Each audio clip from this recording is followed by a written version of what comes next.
Muito bem, agora sim, gravando, boa noite. Hoje, dia 31 de maio de 2023, nosso quarto e último encontro deste módulo de contextualização das cristologias do Novo Testamento. Antes de mais nada, apenas para já deixar registrado e adiantado que as inscrições para o segundo módulo já estão abertas. Então, se aguentaram o primeiro e estiverem em fôlego, vamos para o segundo, que começa dia 14 de junho. Dito isto, vamos direto e reto para o nosso último encontro deste primeiro módulo. Estamos sempre falando aí de contexto. Nós já vimos o contexto, contexto histórico, pouco contexto religioso, pouco contexto literário. E hoje nós vamos dar continuidade a essa contextualização e vamos entender os paradigmas, ou seja, os modelos do Antigo Testamento que os autores do Novo usaram para entender Jesus e para falar dele.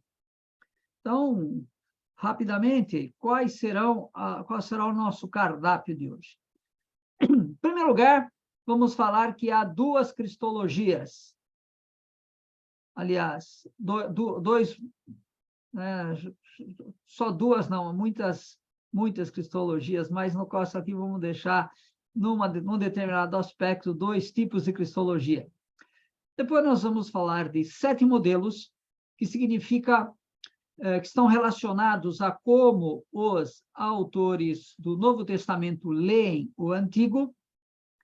Depois, vamos ver as várias tradições do Antigo Testamento que ofereceram categorias para os autores do Novo falar de Jesus. E vamos tirar algumas conclusões sobre sobre a aula de hoje. Vamos então lá. 2 categorias. O que significa isso? Então, a primeira questão é a seguinte, ó. Nós temos que separar a cristologia de Jesus e a cristologia da igreja primitiva. O que significa isto? Significa o seguinte: Jesus tinha a sua própria cristologia. Quer dizer, como Jesus entendia a si mesmo, né? O que Jesus falava de si mesmo e como ele entendia a sua própria pessoa à luz das tradições do Antigo Testamento. Isso é o que se chama cristologia implícita. O que é cristologia implícita, né? O que Jesus pensava de si mesmo.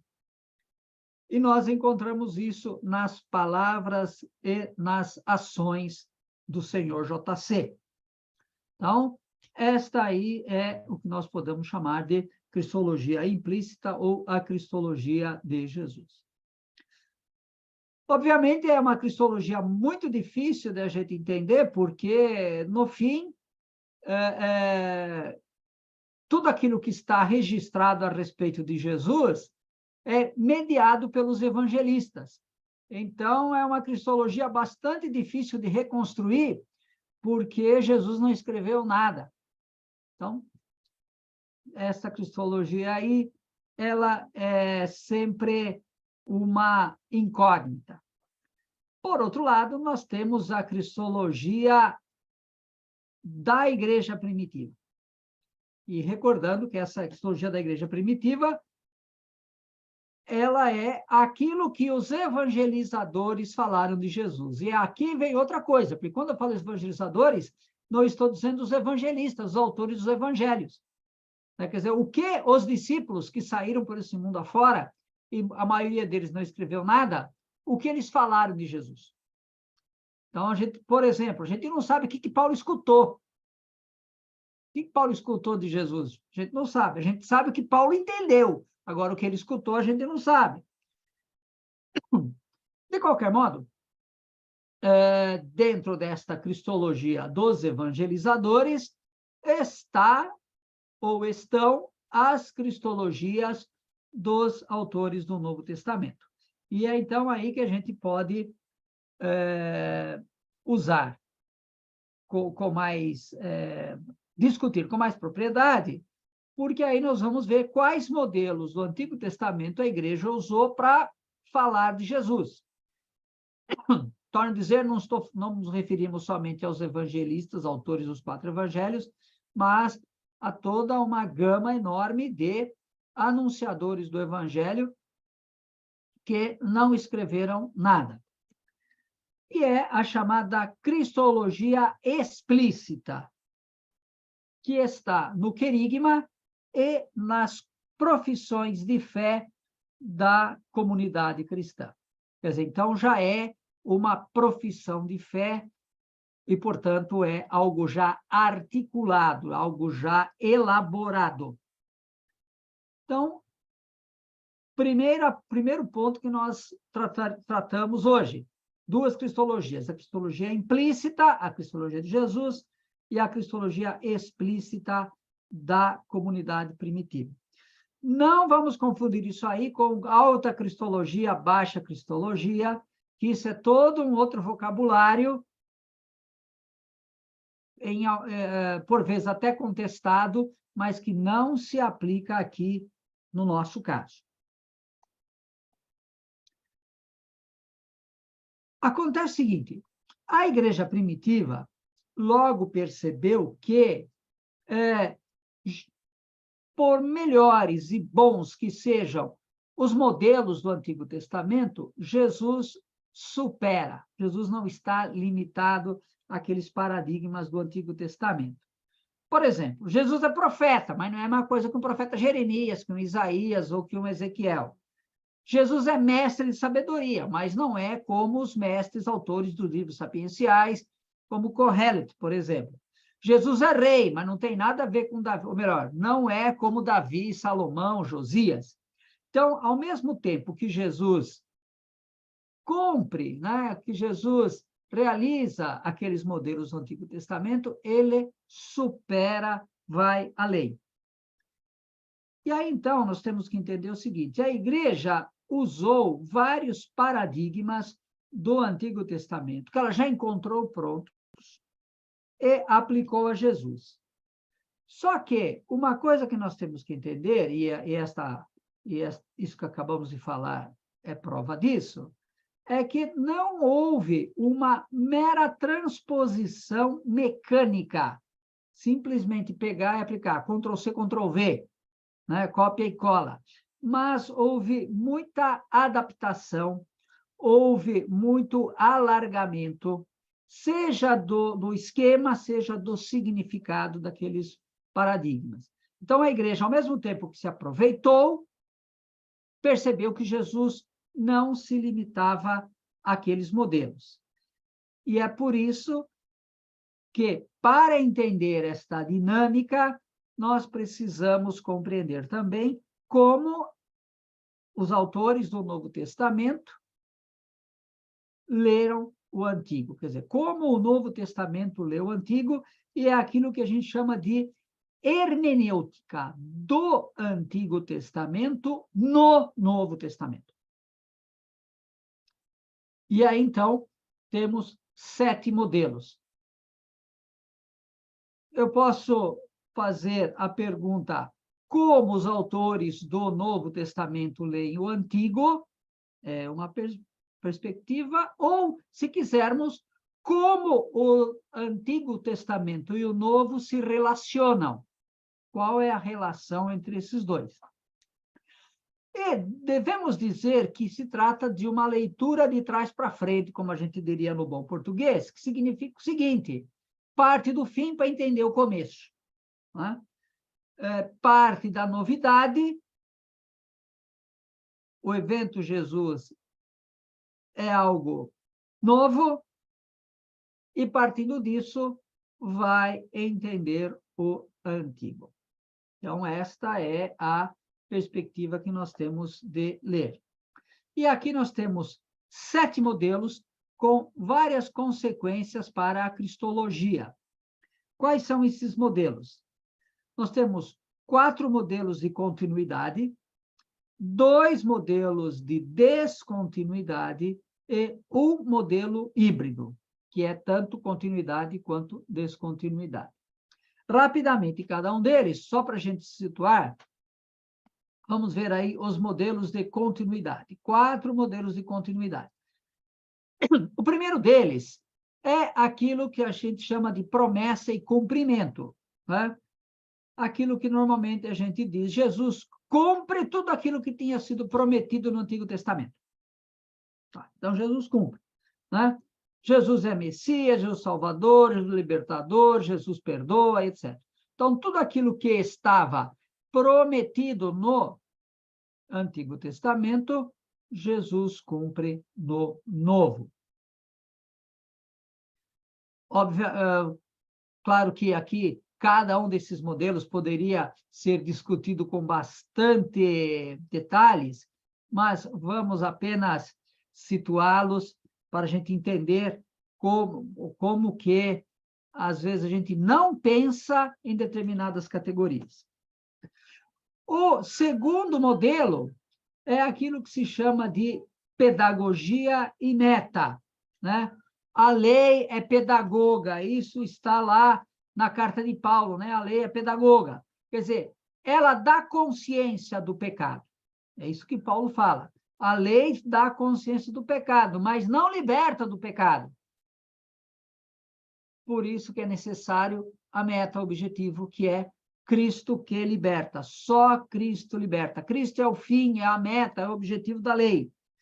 E aí nós temos o modelo paulino nestes textos aí. Gálatas 3. Vamos ler esse negócio rapidamente? Gálatas 3. Quem que pode ler para nós?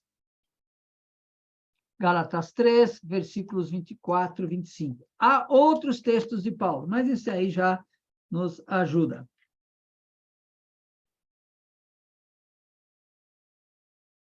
Quem encontrou, pode ler, por favor?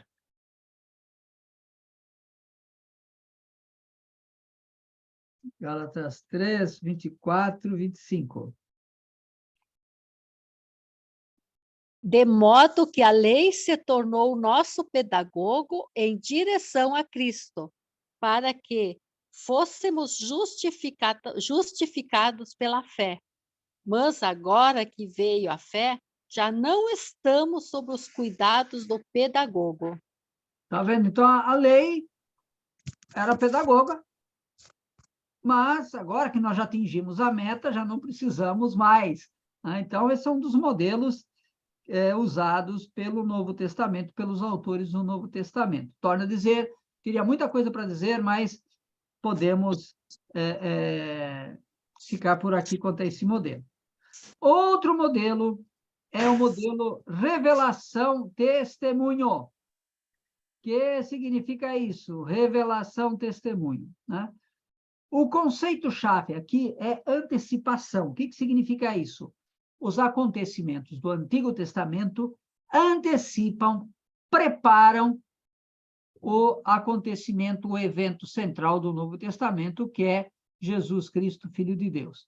Então, o Antigo funcionava como antecipação, e é o modelo joanino, principalmente dos capítulos 5 a 8, quando tem toda a discussão lá sobre o pão da vida, por exemplo, quando tem lá toda a discussão sobre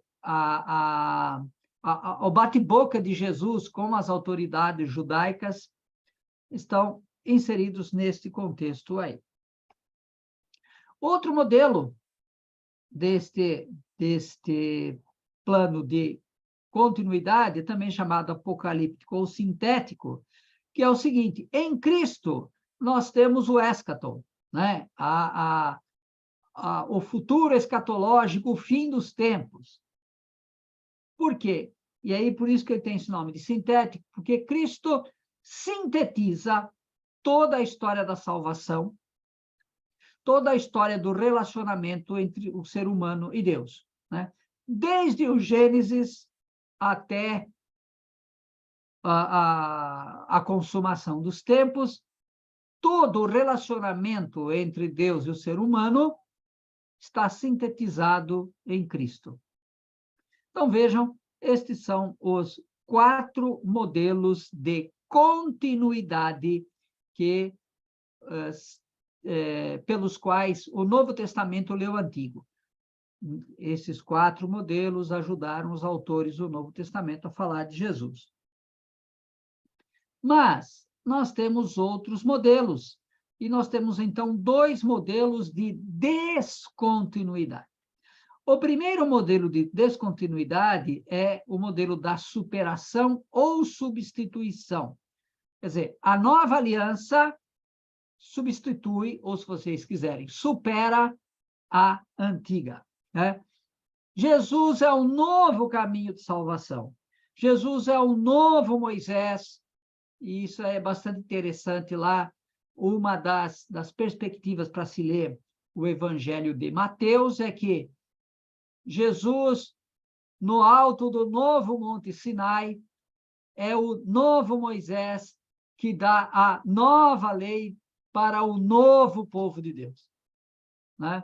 Quando Jesus, lá no Sermão da Montanha, diz: ouvistes o que foi dito, eu, porém, vos digo, é este modelo que está ali. Jesus é o novo Moisés, que no alto do novo Monte Sinai dá a nova lei para o novo povo de Deus, né? Modelo de superação, de substituição. Outro modelo, que é basicamente chamado de crítico, que é o seguinte: o Novo Testamento critica, declara obsoletos determinadas práticas, determinados comportamentos do Antigo Testamento. Práticas de pureza ritual, o sacrifício, a vingança e etc. Várias práticas, vários comportamentos que estavam estabelecidos no Antigo Testamento, o Novo vai dizer: olha, isso aqui já não vale mais. Por quê? Porque a novidade escatológica de Jesus faz com que todas estas coisas sejam obsoletas. E aí é uma coisa curiosa, porque isso que torna obsoleto é aquilo que é secundário na lei. Então, é uma coisa que vale tanto para esses 2 modelos aí, né? Quando a gente pega de novo lá o Sermão da Montanha. Aquilo que é secundário na lei, Jesus diz que não é necessário. Mas aquilo que é essencial na lei, Jesus é até mais radical do que o Antigo Testamento. Exemplo, o Antigo Testamento dizia assim: você deve amar seu próximo, mas pode odiar seu inimigo. Isso é o Antigo Testamento.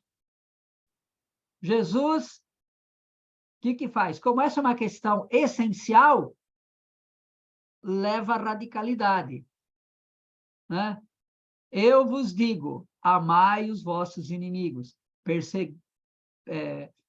fazei o bem a quem vos faz o mal, rezai por quem vos persegue, né? Tá vendo? Então, aquilo que na lei era secundário, Jesus torna obsoleto, declara obsoleto. Mas aquilo que era essencial, Jesus radicaliza ainda mais. Então, estes 2 modelos de superação nos ajudam também a entender como o Novo Testamento lê o Antigo. Por fim, o 7º e último modelo, que é o modelo híbrido, é o chamado modelo tipológico ou tipo-realidade. O que significa isso? Há um equilíbrio entre continuidade e descontinuidade. Todo o Antigo Testamento é considerado uma preparação para a novidade do evento Cristo. Então, é uma caminhada de preparação, não, uma história salvífica, que vai preparar Cristo como evento do fim dos tempos, como evento escatológico. Porque, ao mesmo tempo que Jesus cumpre, ele supera. Quer dizer, Jesus cumpre, mas vai além, né?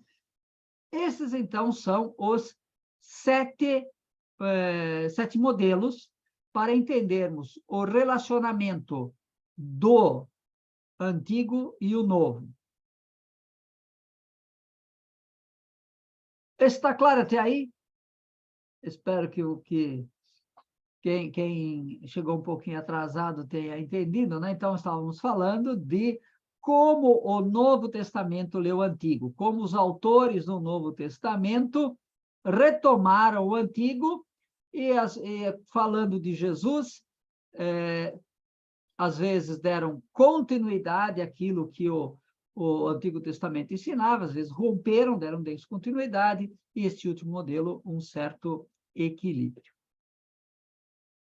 Vamos adiante, entrar, então, naquilo que é, vamos dizer assim, a parte mais importante, a parte central do nosso encontro de hoje, que são as tradições veterotestamentárias para a cristologia do Novo Testamento. E alguém aqui podia dizer, mas por que precisa falar cristologia do Novo? Bom, porque existe também a cristologia dos apócrifos, existe também a cristologia da patrística, existe também a cristologia da teologia sistemática ou dogmática.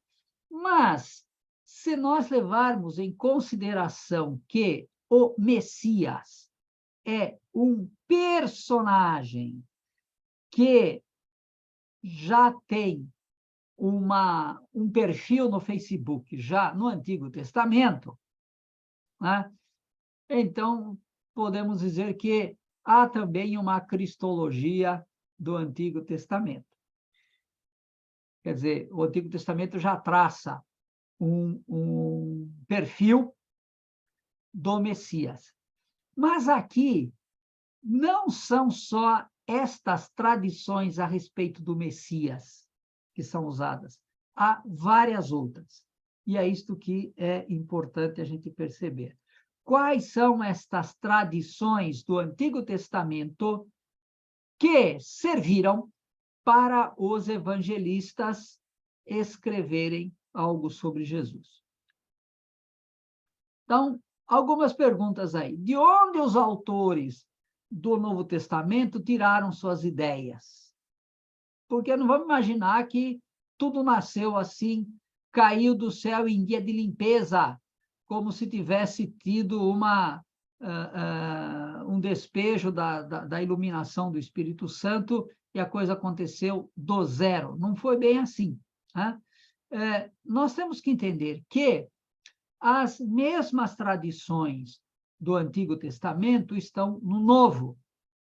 Quais são essas tradições? Vamos separar em 3 grandes blocos, né?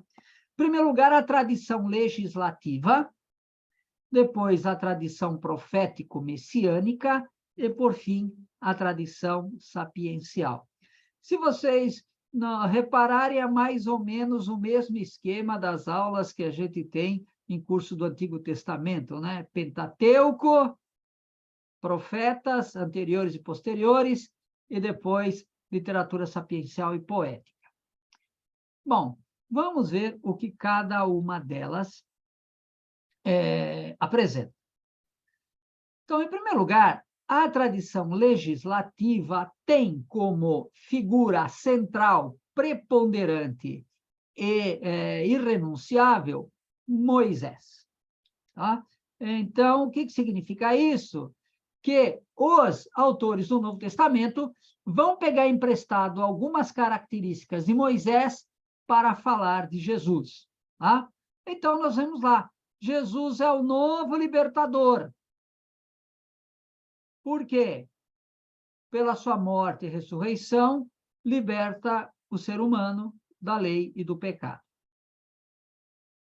Então, né, Moisés levou o povo à terra prometida. Jesus vai levar o povo, seu povo, à terra prometida do Reino dos Céus, né? Moisés deu uma lei, Jesus também deu uma lei. Então, vai ser constante isso. E aí, então, o segundo aspecto de Moisés, Jesus, o legislador, né? E é interessante, porque lá no Sermão da Montanha, lembra que eu falei? Jesus é o novo Moisés, no novo Monte Sinai, que dá a nova lei para o novo povo de Deus. Lá no início do Sermão da Montanha, depois das bem-aventuranças, Jesus solta essa daí. Quem que pode ler para nós? Mateus 5:17.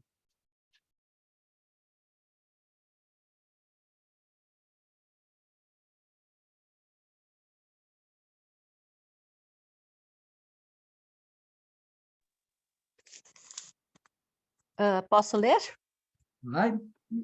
Não pensem que eu vim abolir a lei ou os profetas. Não vim abolir, mas cumprir. Então, o verbo é cumprir. Infelizmente, e aqui eu devo dizer que desta parte eu não sou culpado, a tradução da CNBB, em vez de cumprir, disse vim completar. Bobagem. Jesus não disse eu vim completar. Jesus disse eu vim cumprir. O que significa eu vim cumprir? Na língua hebraica, o verbo cumprir não significa, em primeiro lugar, realizar, fazer, mas o sentido primário é dar sentido. Então, quando Jesus diz, não pensem que eu vim abolir a lei, eu não vim abolir, mas vim cumprir, entendam, Jesus está dizendo, eu não vim abolir, mas vim dar sentido para a lei. Olha como muda a perspectiva. Eu vim dar sentido para a lei. E aí, então, o que acontece, né? Jesus não é o intérprete da lei. Jesus é a própria interpretação da lei. Jesus é o próprio significado da lei. Quer dizer, Jesus é a lei encarnada. Puxa, como é que diz João mesmo? João 1,14 diz,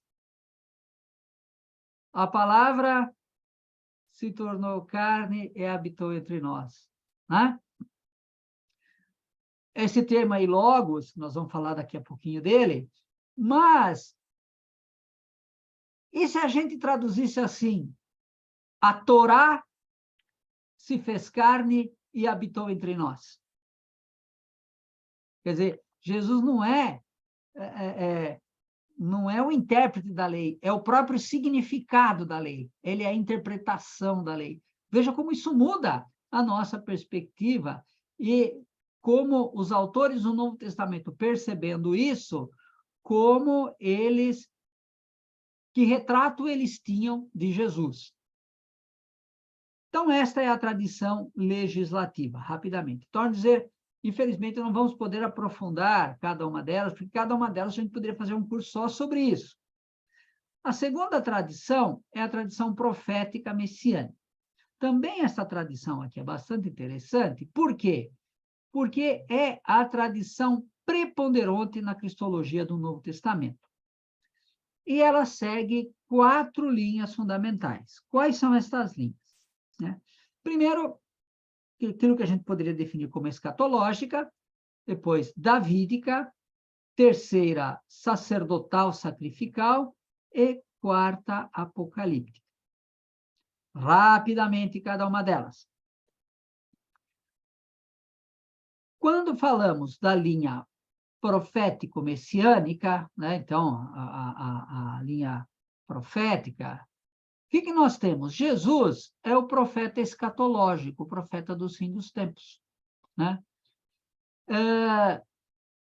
Talvez Jesus tenha se entendido assim, porque nós temos, por exemplo, lá em Mateus 13:57 e Lucas 13:33, 2 afirmações que provavelmente, se foi Jesus que falou, significa que ele se entendeu desta maneira. Quem não leu nada ainda, vamos ver o que tem aí, quem está com o texto do Novo Testamento na mão, Mateus 13 e Lucas 13 também. Mateus 13:57, o que Jesus diz de si mesmo? e se escandalizavam dele. Mas Jesus lhes disse: não há profeta sem honra, exceto em sua pátria e em sua casa. Ou seja, em outras palavras, Jesus está falando de si mesmo como profeta. E Marcos 13, 33, o que nós temos lá?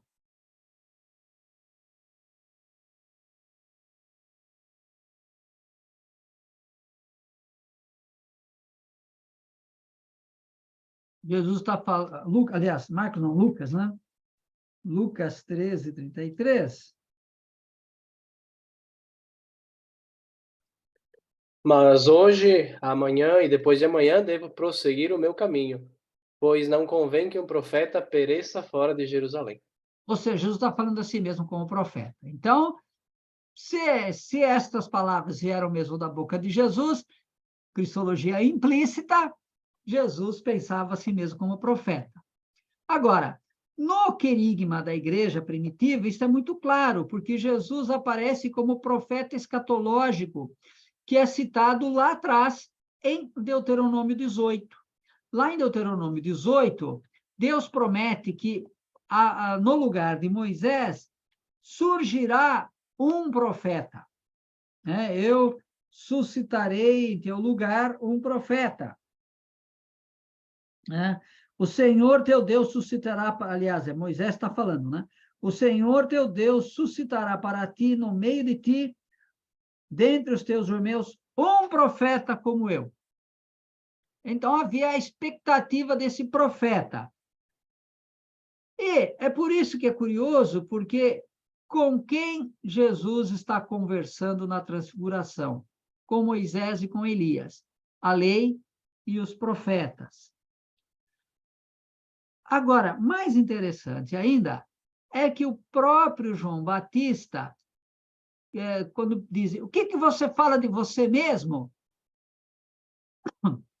João Batista diz, eu não sou o profeta. De qual profeta é esse? É o profeta do Deuteronômio. Então, quer dizer, havia essa expectativa de um profeta que viria no fim dos tempos, e como todos os profetas que vieram antes não cumpriram esta função, por melhores que tenham sido, esta expectativa é derramada agora na pessoa do Senhor JC. Então, Jesus é o profeta. E vejam que aqui não é à toa que a tradição se chama profético-messiânica, porque este profeta, ele gradativamente, a figura do profeta vai se fundindo com a figura do Messias. O profeta escatológico tem traços de messianidade, é o Messias. Dentro dessa linha profética messiânica, então, aparece esta figura do Messias, que é o Messias davídico. Recordando sempre que essa palavra Messias quer dizer ungido. Né? Então, é o ungido do Senhor, normalmente, e nesse contexto se fala de um rei. O ponto de partida é a convicção cristã que Jesus é o Messias, né? E esta convicção, ela surge na ressurreição. Jesus é o Messias. Agora, falar que Jesus é o Messias, que é comum no Novo Testamento, mas não é o Messias nacionalista como se esperava no Antigo Testamento e como o judaísmo do primeiro século esperava. O judaísmo do primeiro século esperava um Messias que fosse restaurar o trono de Davi.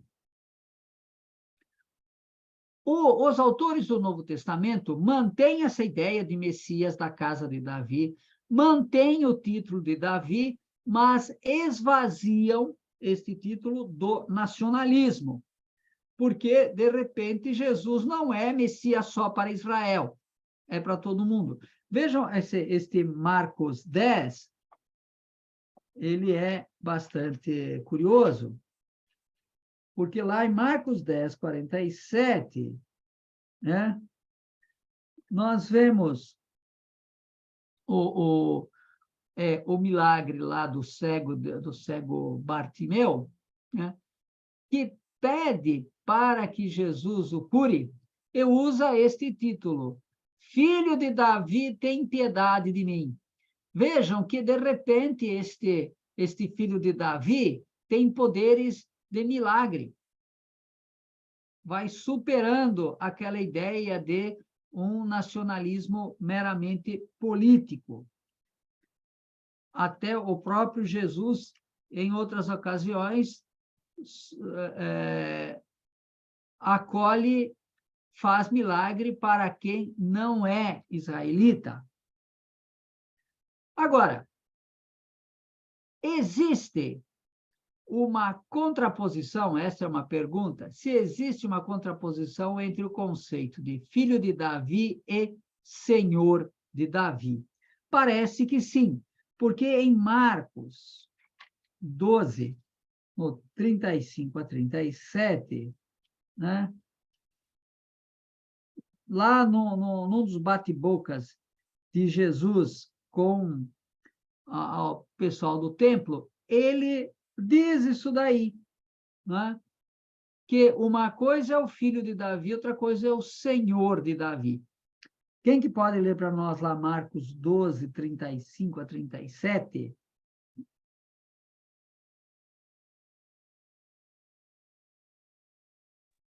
Eu leio. E prosseguiu Jesus ensinando no templo, dizendo: Como podem os escribas dizer que o Messias é filho de Davi? O próprio Davi disse pelo Espírito Santo: O Senhor disse ao meu Senhor: Senta-te à minha direita, até que eu ponha teus inimigos debaixo dos teus pés. O próprio Davi o chama Senhor. Como pode então ser seu filho? E a numerosa multidão o escutava com prazer.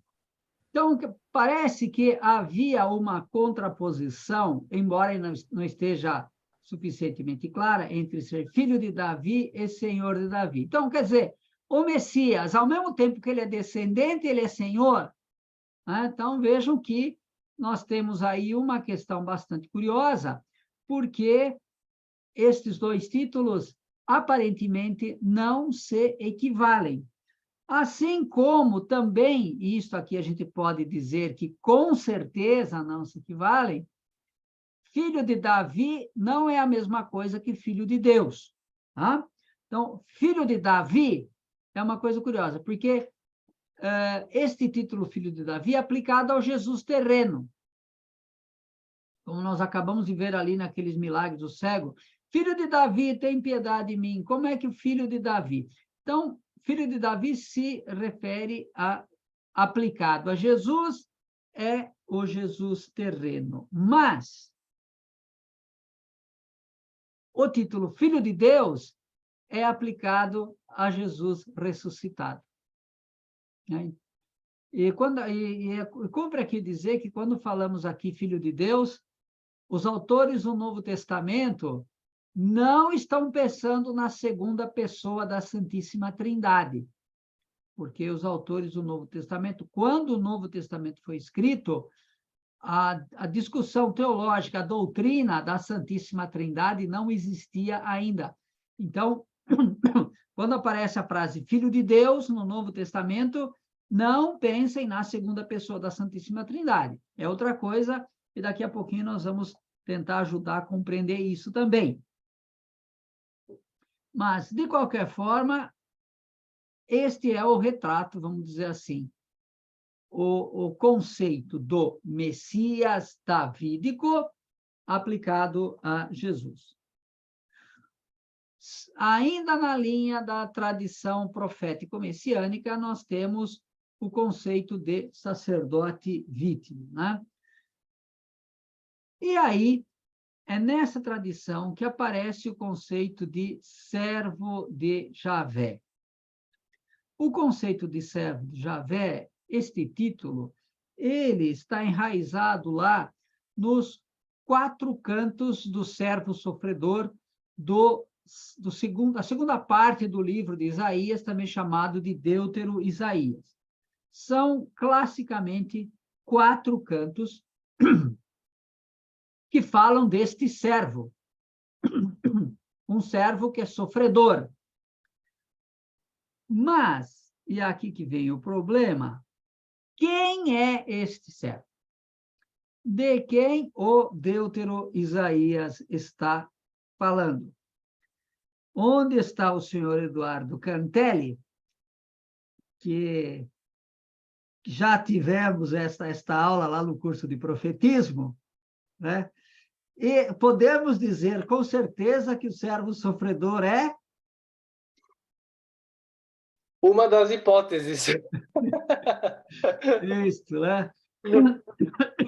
Nós temos ao menos 7 teorias para explicar quem é este servo sofredor, que vão nas mais diversas linhas, né? É uma pessoa, ou é um povo, ou é um grupo, né? Então,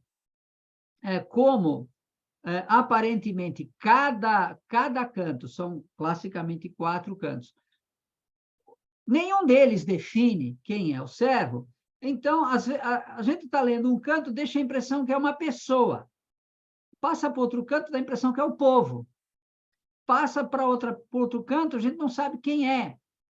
Então, é uma pessoa ou é um povo? É alguém que o segundo Isaías conhecia, é um contemporâneo, ou é uma projeção, uma idealização de alguém ou de um grupo?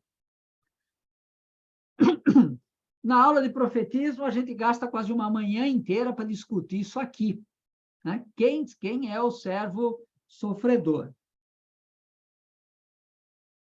Destas 6 ou 7 teorias, uma delas é a interpretação messiânica.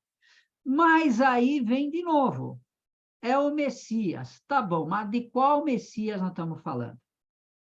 Porque é o Messias que já estava lá presente, e se estava presente, então não cumpriu direito a função dele, ou é o Messias do futuro, dos tempos vindouros, uma idealização de alguém. Não é muito simples.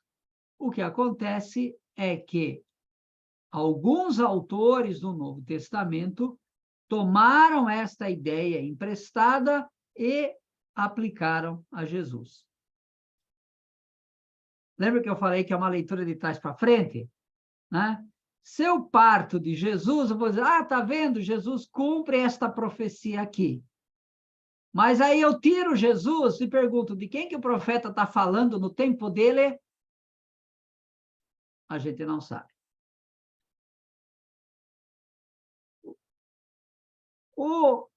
Outra tradição, acho que aqui é a divisão número 4, né? Outra tradição é o sacerdote vítima. No Novo Testamento, há vários títulos interligados, né? O servo sofredor, que é o título, né, que logo foi abandonado, né? Nós acabamos de ver, mas apesar de alguns autores usarem esse título, não fez muito carreira na igreja, não. Então, são poucos os textos que qualificam Jesus como servo sofredor. Aliás, aparecem somente 2 vezes, aplicado explicitamente a Jesus, somente 2 vezes. Outro título presente nesta mesma linha sacerdote vítima é o justo humilhado, que é ligado ao anterior, ligado ao servo sofredor, e que também não fez muito sucesso. Temos alguns textos, mas não é o título preponderante. E o Messias sumo sacerdote, este sim fez mais sucesso. está presente na carta aos Hebreus,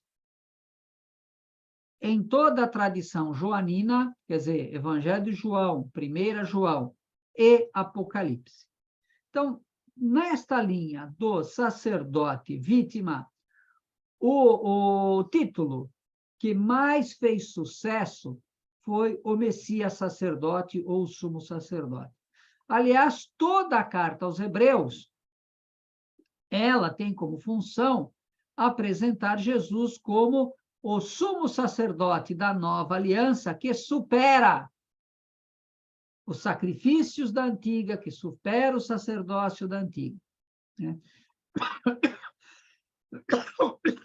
E, curiosamente, né, é o único livro do Novo Testamento que chama Jesus de sumo sacerdote.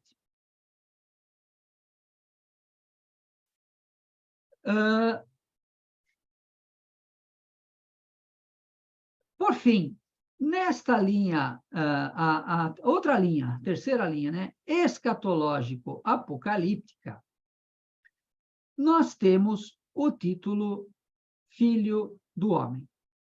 Lembra que eu falei, filho do homem é uma coisa, filho de Deus é outra, filho de Davi é outra ainda. Então, não vamos confundir filho do homem com filho de Deus.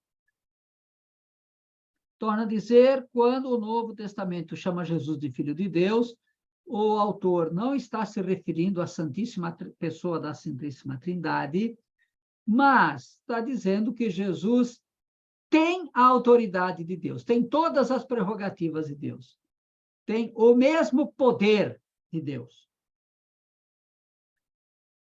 Mas é filho do homem. Este termo, filho do homem, ele tem uma longa história. Não não foram os autores do Novo Testamento que inventaram. Começa já no profeta Ezequiel. O profeta Ezequiel constantemente tem isto. Deus se refere ao profeta como filho do homem. Filho do homem, faça tal coisa. Filho do homem, faça outra tal coisa. Ali, esse título, filho do homem, significa ser humano. Ser humano distante de Deus. Em Daniel, e com Daniel já entramos na apocalíptica, mas em Daniel, este filho do homem é um ser celeste, então já não é um ser humano, é um ser celeste, que recebe poder, autoridade e uma tarefa de salvar o povo que está aqui embaixo sofrendo. Então, o filho do homem é um ser celeste revestido de autoridade. Na apocalíptica, especialmente no livro de Enoque, no primeiro livro de Enoque, o filho do homem é um dos vários títulos de uma mesma pessoa. Então, embora não haja um igual entre um título e outro, mas quando a gente lê lá um trecho do livro de Enoque, a gente percebe que o mesmo personagem recebe vários títulos. Ele é o filho do homem, mas ele é o eleito, ele é o Messias, ele é o justo. Estourou o carnaval do lado aqui, não sei se estão escutando. Que coisa estranha. Bafou um pouquinho. Então, este personagem, filho do homem, na apocalíptica, ele também vai ser um dos apelidos do Messias. O justo, o eleito, o filho do homem, o Messias. Até que na boca de Jesus, isso é muito curioso, porque vários textos, na boca de Jesus, filho do homem equivale a eu. Vejam, eu não acho que eu não anotei aqui, mas vejam lá, Mateus 5, Mateus 5, 13, aliás, 11, Mateus 5, 11, que tem lá?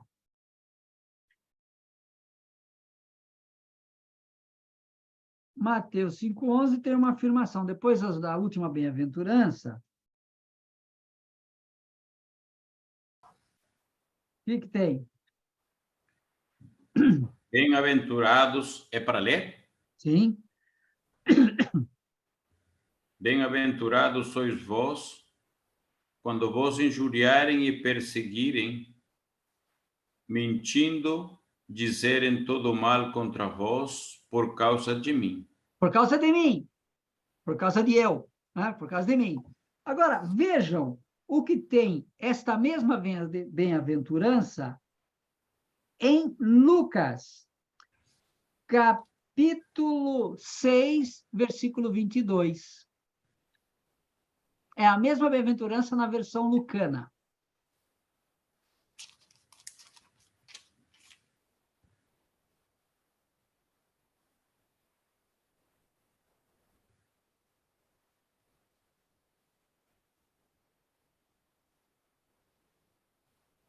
Que temos lá?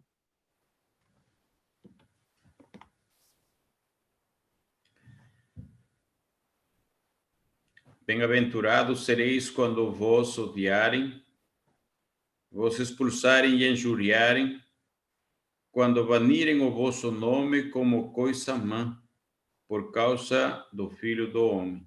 Está vendo? Por causa do Filho do Homem, não é por causa de mim. Né? Mateus diz, bem-aventurados quando vos injuriarem por causa de mim. E Lucas, por causa do Filho do Homem.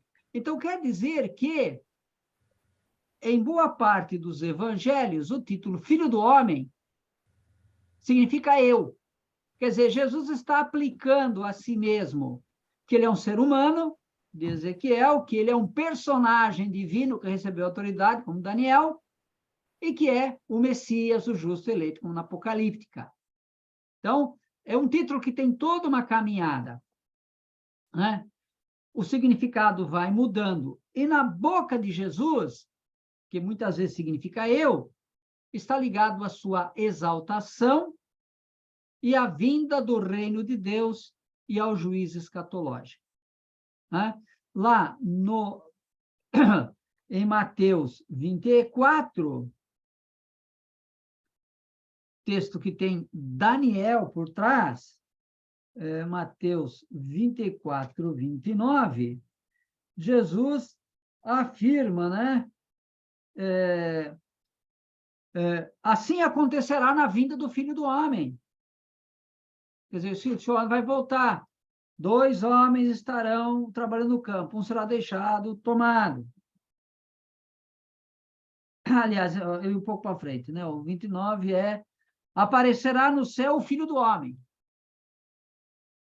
Eu tinha lido lá o 39, mas fala do Filho do Homem também. Então, é esse Filho do Homem que vem com poder, que vem com autoridade.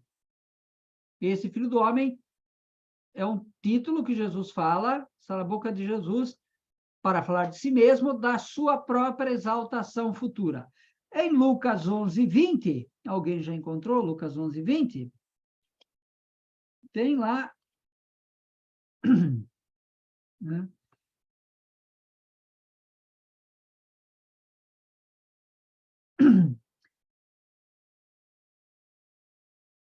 O Filho do Homem está associado à vinda do reino de Deus. Se, porém, é pelo dedo de Deus que eu expulso os demônios, é porque o reino de Deus chegou até vós. E em Lucas 12, 8, o juízo escatológico e histórico, temos lá de novo, aquele que se declarar a favor de mim, o Filho do Homem se declarará a favor dele no juízo futuro. Quer dizer, se Filho do Homem significa eu, aquele que se declarar a favor de mim se declarará a favor dele no reino futuro, no juízo futuro.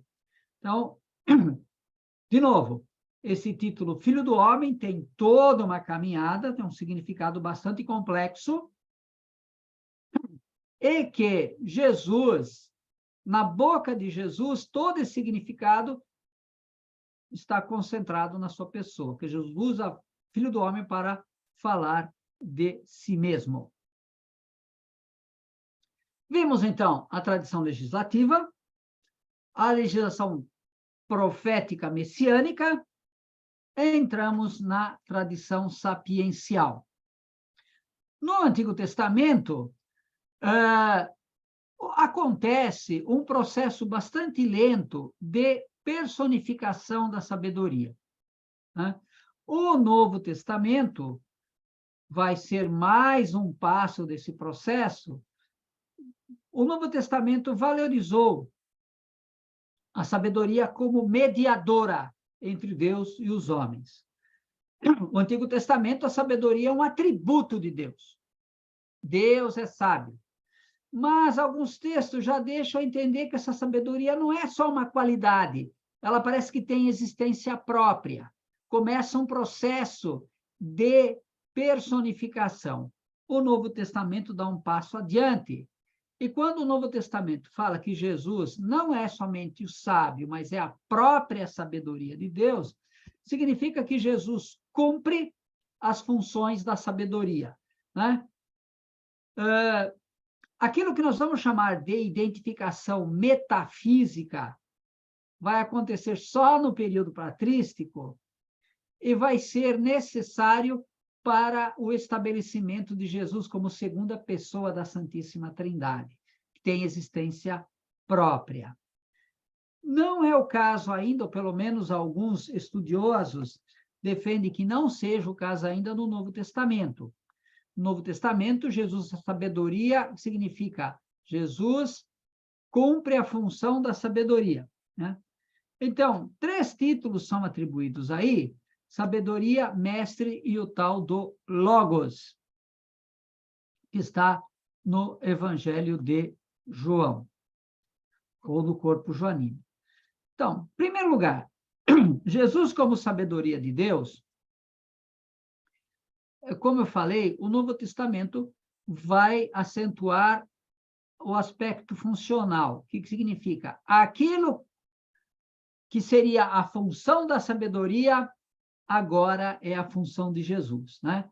Então, nós temos, por exemplo, lá na primeira carta aos Coríntios, quando Paulo diz, mas Cristo para nós, é sabedoria de Deus, né? Para nós. Então, vejam que é até um reconhecimento que depende de uma opção de fé, né? Os judeus buscam sabedoria, buscam milagres, os gregos buscam sabedoria, mas para nós a sabedoria de Deus é Cristo. Também Colossenses, aquele cântico de Colossenses, vai falar que Jesus é a imagem de Deus, é o princípio de toda a criação. Da mesma maneira como lá no livro de Provérbios, tem lá no capítulo 8 um monólogo da sabedoria que diz, ele me criou antes de toda a criação, eu estava diante dele brincando, sem mim ele não fez nada. É o mesmo conceito. Ou seja, aquilo que na literatura sapiencial era a função da sabedoria, essa função de ser a intermediária entre Deus e o ser humano, agora é Jesus quem cumpre.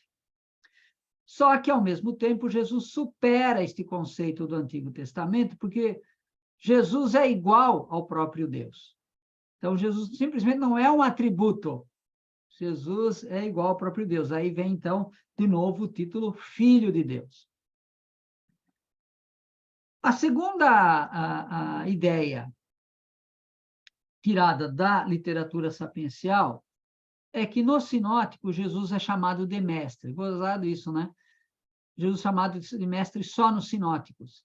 Jesus é o mestre de sabedoria, ou se a gente quiser, é o mestre sábio.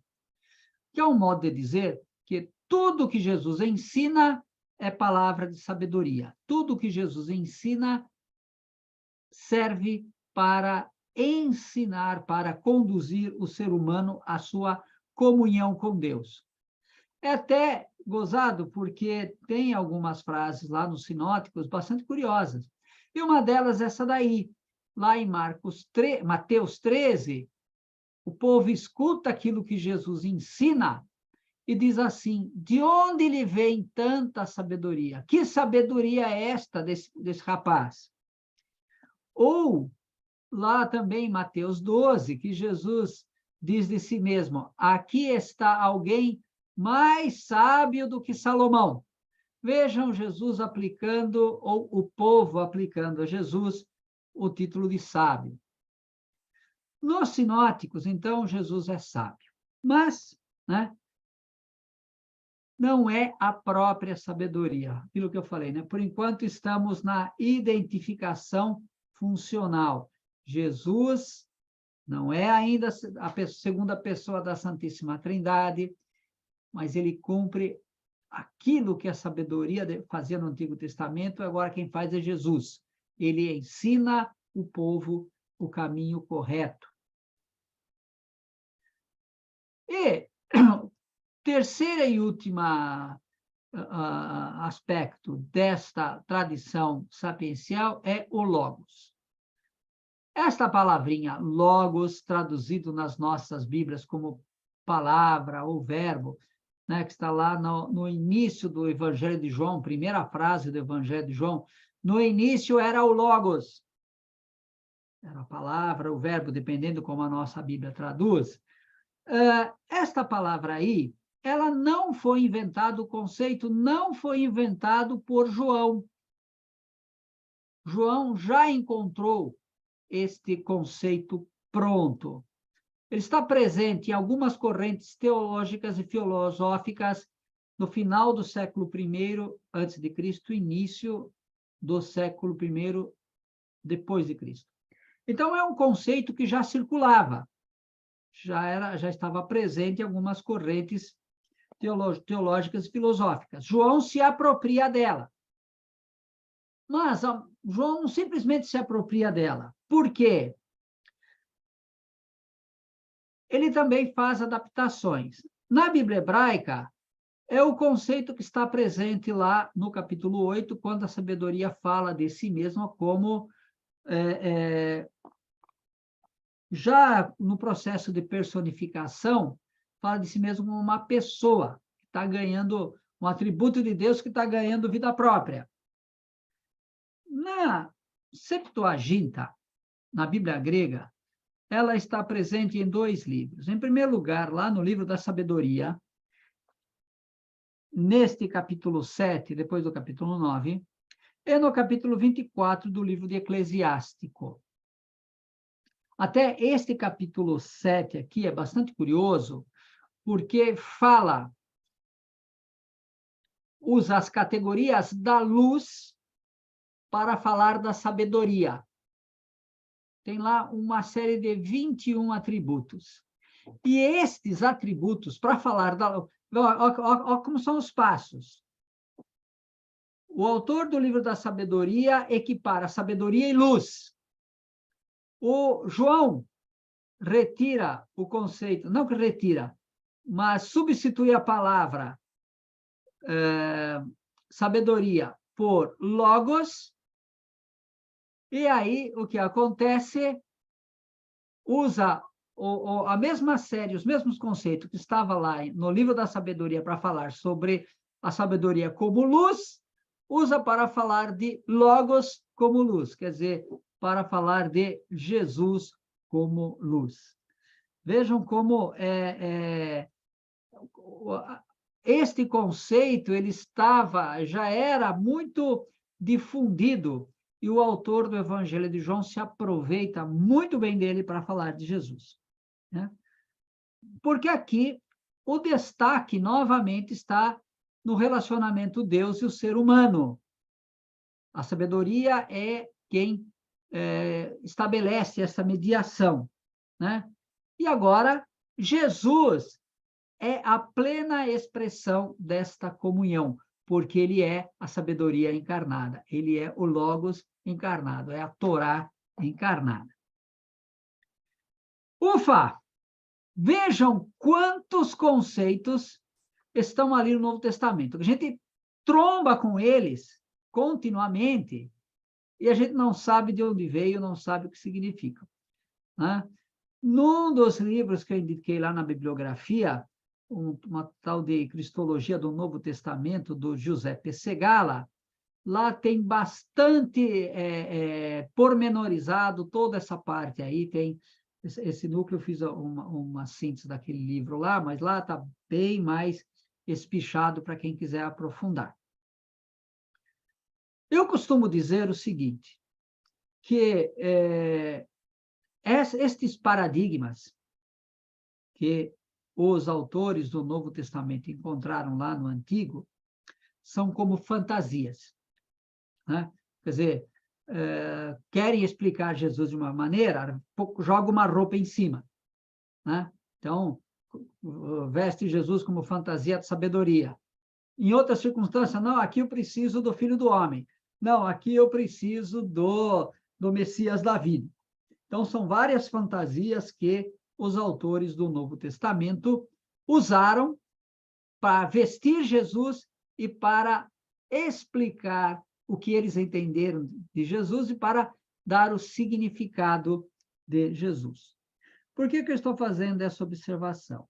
Para introduzir as nossas conclusões aqui, deste encontro de hoje. Então, em primeiro lugar, né, o Novo Testamento adotou os paradigmas do Antigo, mas superou, não ficou, os autores do Novo Testamento não ficaram restritos a eles, porque todos eles são relidos à luz do Cristo ressuscitado. Então, a ressurreição, que é um fato totalmente novo, pelo menos para os paradigmas do Antigo Testamento, ofereceu uma perspectiva totalmente nova para os autores usarem todos esses apelidos, essas fantasias, para falar de Jesus.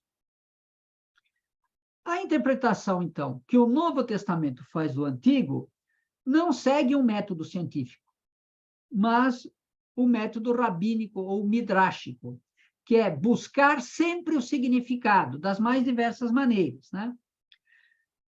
E, neste método, os textos do Antigo Testamento são adaptados à novidade do evento Jesus ressuscitado, uma nova realidade histórica. Agora, esta interpretação é também escatológica, porque, como falamos, é parte do fim para entender o começo. Jesus cumpre plenamente a história da salvação, naqueles modelos de continuidade e descontinuidade. Então, é diferente quando eu estou lendo uma história e não sei qual é o significado dela, só vou entender no fim. Agora faz o contrário. Parte do significado e explica tudo que veio antes. Outra coisa curiosa é que os autores do Novo Testamento não informam o leitor qual tradução, qual tradição, qual paradigma estão usando. Ele não diz assim, bom, gente, agora vocês prestem atenção, porque eu vou usar a tradição profética messiânica. Ó, vocês prestem atenção, porque agora eu mudei, agora eu vou falar de Jesus como sacerdote. Eles não fazem isso. Eles vão amontoando, e às vezes nem tiram uma fantasia e já vestem outra por cima.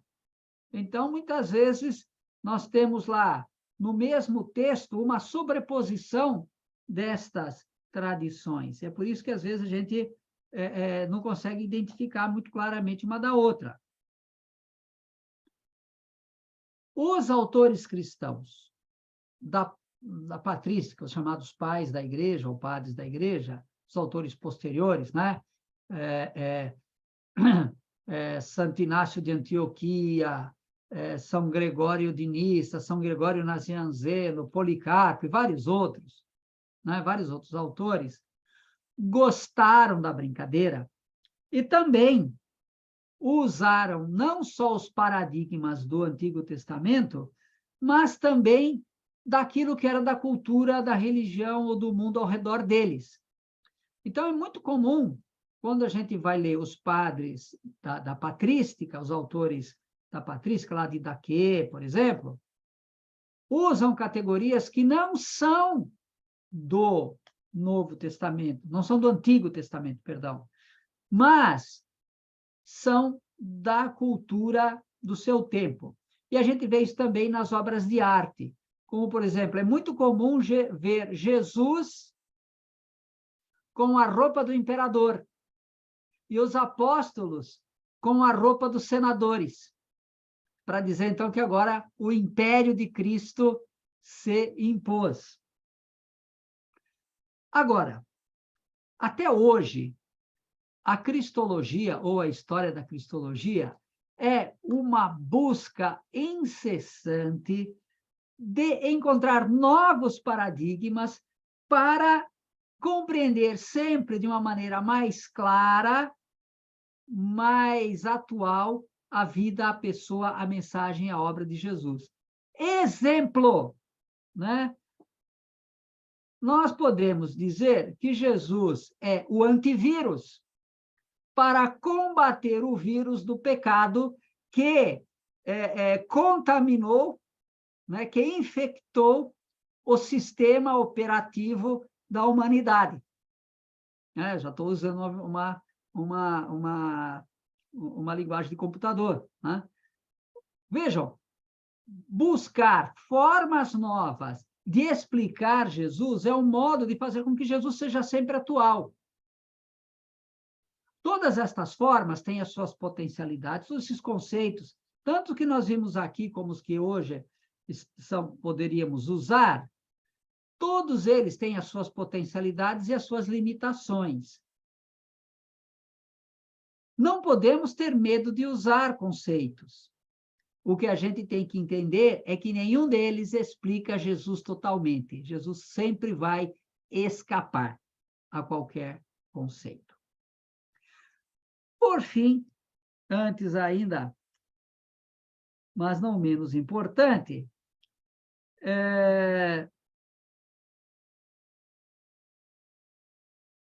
antes ainda, o que vocês acharam de tudo isso aqui? Deu para entender essa nossa bagunça de hoje? Hoje foi mais pesado um pouquinho, né? Foi. Professor Cássio, eu não encontrei a referência que o senhor falou. Qual? Lá o livro que o senhor falou, que tem mais detalhado. Deveria ter lá o livro, acho que é de José Pessegala, depois eu consulto na bibliografia. Se não está lá, eu mando. Eu insiro. Não está, não. Eu insiro aqui, então, no PDF, eu coloco lá a bibliografia. Tá bom, perfeito, Bom? obrigado. Mas aí deu para entender alguma coisa, toda essa confusão? Deu, mas são muitas perspectivas diferentes, né? E muitos sentidos diferentes de acordo com a linha, um período bíblico, né? Ou com o grupo de livros bíblicos. Né? Vejam que aqui é assim, né? O que eu estava dizendo, né? Cada evangelista vai usar a fantasia que mais é necessária para a comunidade dele. Tem evangelista que vai acentuar uma característica, um desses títulos, e outros vão deixar esse mesmo título de lado. Por isso, e aqui, então, vocês entendem o título deste curso, As Cristologias do Novo Testamento. Né? Eu tenho aí um cardápio de títulos, e aqui ficamos só nos títulos do Antigo Testamento, porque os autores do Novo acrescentaram novos, e vários outros que vieram depois ainda. Então, vejam que, dependendo da combinação, eu tenho uma cristologia, um retrato, uma faceta, uma cara de Jesus.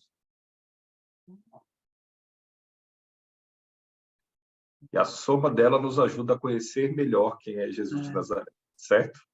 Todos eles são Jesus, mas nenhum deles é Jesus plenamente. Jesus é sempre Perfeito. maior, sempre escapa.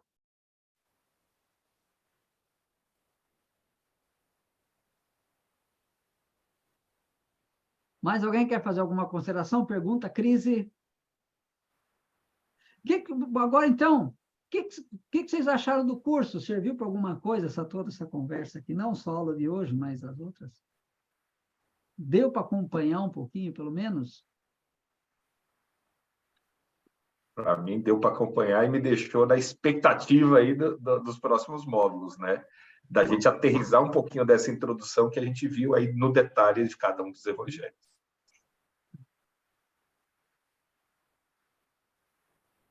A Lília pediu... Sim, diga, Pércio.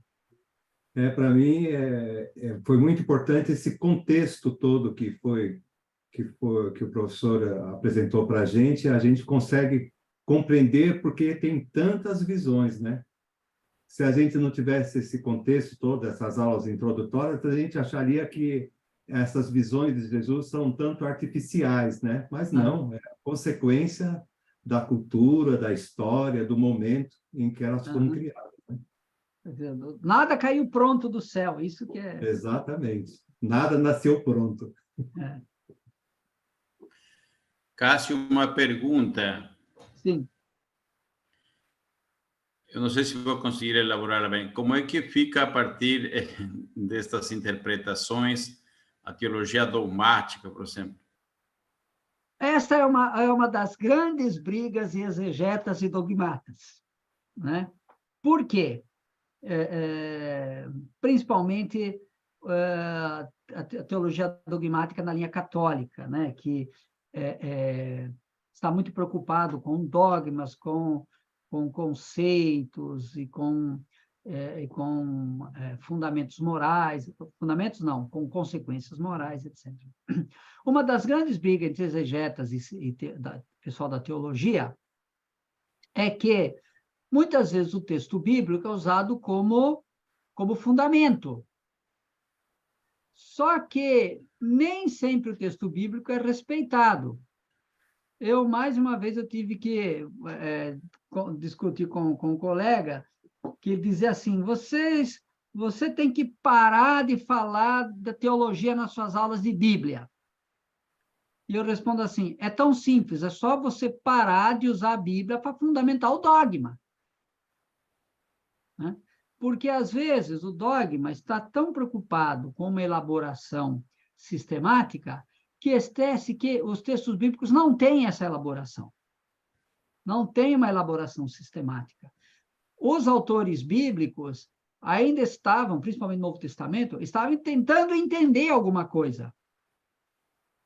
E aí, quando eu chego com uma teologia do século XX, né? Depois de 2000 anos que o Novo Testamento foi escrito, querer impor aos autores do Novo Testamento que eles conhecessem e acreditassem da mesma maneira que a gente acredita hoje, fica muito difícil. Né? Por exemplo,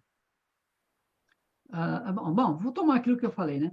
O dogma da Santíssima Trindade, a primeira vez que alguém elaborou isso foi um tal de Tertuliano, em torno do ano 170. Foi a primeira vez, e até no escrito que ele faz lá, ele nem define muita coisa. Ele diz, isso aqui são 3, mas também são 1. Né? É muito secundário. É quase que assim, meio que de uma maneira sem dar muita importância para o que ia acontecer. Ano 170. Quer dizer, o Evangelho de Mateus foi escrito 100 anos antes. Então, é muito perigoso quando a gente quer impor aos autores do Novo Testamento que eles tenham a mesma fé e conheçam a doutrina da mesma maneira que a gente conhece hoje. Mas aí vem aquela desculpa assim, não, mas pela revelação. Como se a revelação rompesse, né? Não respeitasse até mesmo o desenvolvimento e a compreensão das pessoas. Então, tem que tomar um pouco de cuidado. O que eu nunca vou cansar de dizer é o seguinte, eu não estou negando o dogma, só estou afirmando que o texto não serve para fundamentar o dogma da maneira que alguns teólogos querem.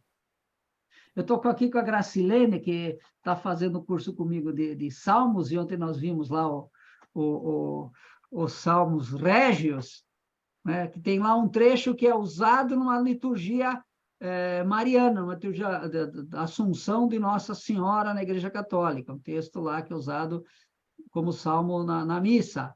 Só que o salmo não fala de Maria, o salmo fala do rei, né? E o Saulo dá uns conselhos para uma moça que vai ser entregue ao rei numa noite de núpcias. Mas o texto é aplicado para Nossa Senhora. Eu não estou negando a Assunção, apenas estou dizendo que o texto não é adequado para isso.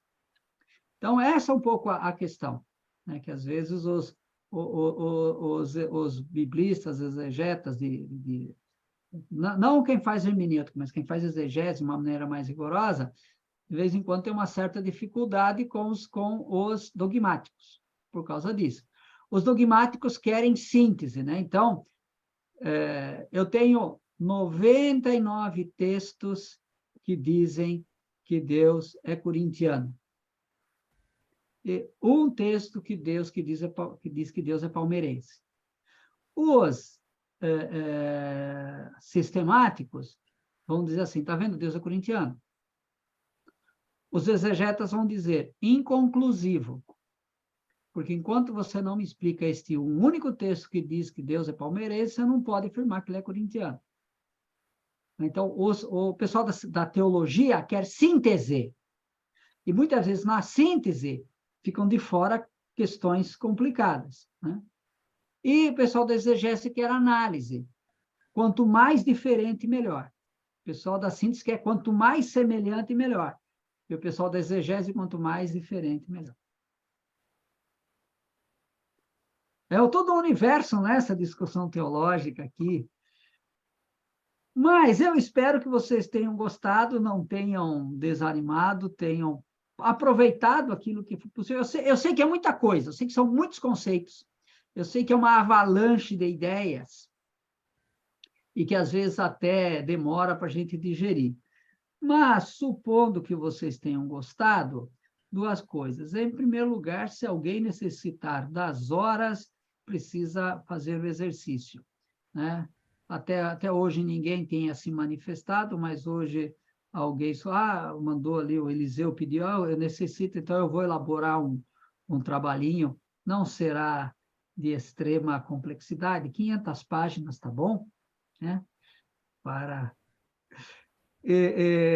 Uma pequena pesquisa, um pequeno trabalho, para validar os créditos como hora... Como é que fala? Como hora... Tem um título lá, né? Não lembro agora não. E, supondo que vocês tenham gostado, já estão abertas as inscrições para o segundo módulo. Vocês já podem, eu acho que já foi passado lá no grupo, inclusive, né? Mas o período será aqui, de 14 de junho a 5 de julho. Então, 3 quartas-feiras de junho e a 1ª de julho, que nós vamos ver aí as cristologias dos sinóticos. Mateus, Marcos, Lucas e Atos dos Apóstolos. A cristologia dos sinóticos. Por que sinóticos? Bom, isso aí nós vamos ter que... Já vai ser um dos primeiros pontos que nós vamos tratar, né? Mas rapidamente, porque esses 3 evangelhos, Mateus, Marcos e Lucas, se a gente colocar um do lado do outro, dá para ver com um só golpe de vista, a palavra sinopse, traduzida em português, significa isso, com um só golpe de vista, dá para perceber o que eles têm de semelhante e diferente. Então, teremos aí o segundo módulo. Leitura errada ou, de fato, eles não são tão sinóticos assim? Nós vamos ter que ver. Porque eles têm semelhanças e, ao mesmo tempo, diferenças. Isso. Né? E é nessas diferenças que estão as diferentes cristologias também. Tá certo? Gente, Cássio, diga, Santiago. São cristologias diferentes ou são visões e contextos diferentes? Mesma coisa. Se são visões e contextos diferentes, é porque são cristologias diferentes. E são cristologias diferentes porque são visões diferentes. O Jesus do Evangelho de Lucas não é o mesmo do Evangelho de Marcos. São Jesuses diferentes. Boa noite, Carlos, tudo bem? Então, é isso que nós temos que entender, né? Cada evangelista precisa responder às necessidades da sua comunidade. Então, o Jesus de Mateus não serve para Jesus, para a comunidade de Lucas, tem que ser outro Jesus. Porque são outros problemas, a comunidade está passando um outro momento, é outro grupo. Então, cada autor apresenta o Jesus adequado para a sua comunidade. E é isso que nós vamos ver a partir da próxima aula. Tá? Os que sobreviverem, os que voltarem. Mas, mesmo que vocês não voltem, duas coisas. Em primeiro lugar, muito obrigado pela participação, por ter feito essa caminhada aqui nesses dias. Espero que tenha mais do que esclarecido, provocado perguntas. Como diria, sabe quem é o maior exegeta do Brasil? Chacrinha. Na Bíblia, nada se cria, tudo se copia. Está vendo aí? O Novo Testamento copiou do Antigo. E eu não vim para explicar, eu vim para confundir. Se achavam que era tudo tão fácil, de repente percebe que não é. Né? Espero que vocês voltem no segundo módulo. Mas, independente de voltarem para o segundo módulo, a Lília pediu, acho que ela colocou no grupo, que vocês mandem reações, comentários, críticas, como é que foi, o que poderia melhorar, né? Qual o tamanho da fogueira que eu devo ser queimado como herege, ou algo semelhante. Gente, uma boa noite, um bom descanso. Muito obrigado pela caminhada que nós fizemos até agora. Se alguém precisar das horas, me manda uma mensagem para eu elaborar e mandar Aliás, vamos fazer assim. Eu vou postar ali, de qualquer forma, no Moodle, para que todo mundo tenha acesso, para não ficar mandando separadamente para um ou para outro. Tá bom? Até sexta-feira eu espero mandar coisa. Vai ser algo simples, que dá para fazer em algumas horas no dia. Não vai precisar gastar o ano inteiro para isso, não. Então, umas horinhas de trabalho serão suficientes. Certo? Gente, uma boa noite. Muito obrigado pela caminhada. Eu espero rever vocês no segundo módulo, a partir do dia 14 de junho.